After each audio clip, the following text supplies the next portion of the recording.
If you go to the link below, Visual Balance Scale for Equations, you're going to come to a website that looks like this.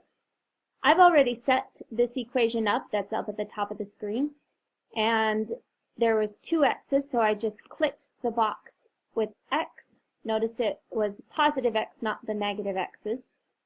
And I dropped them on this side along with positive 3, and over here I have 7. And I know in a balance scale, as well as an equation, that I need to keep both sides equal.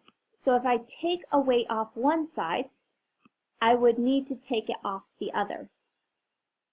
And I can keep doing that until I've taken everything off that matches up.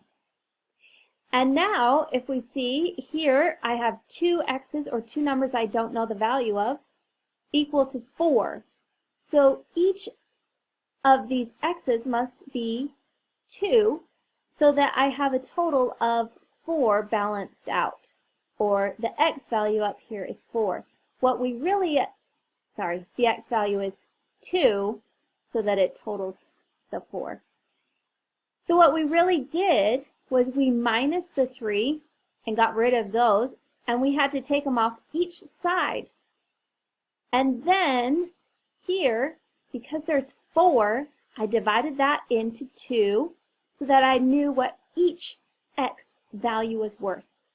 You can try a new problem. You can just go through these and practice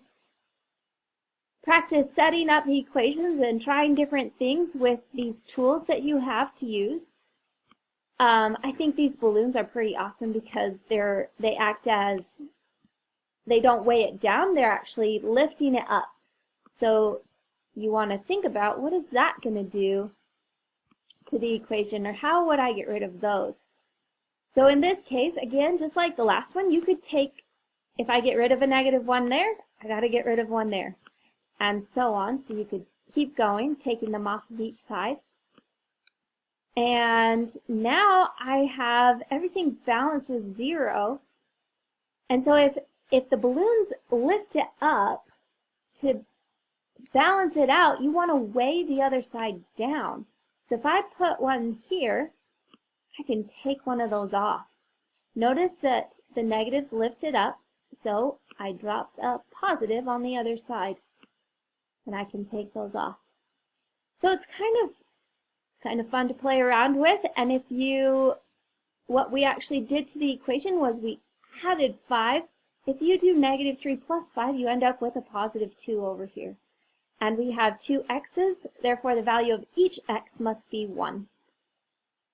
So this is for you to practice with, and I'm not requiring anything, just that you go to the site and try it out for what we're going to talk about today, which is two-step solving equations.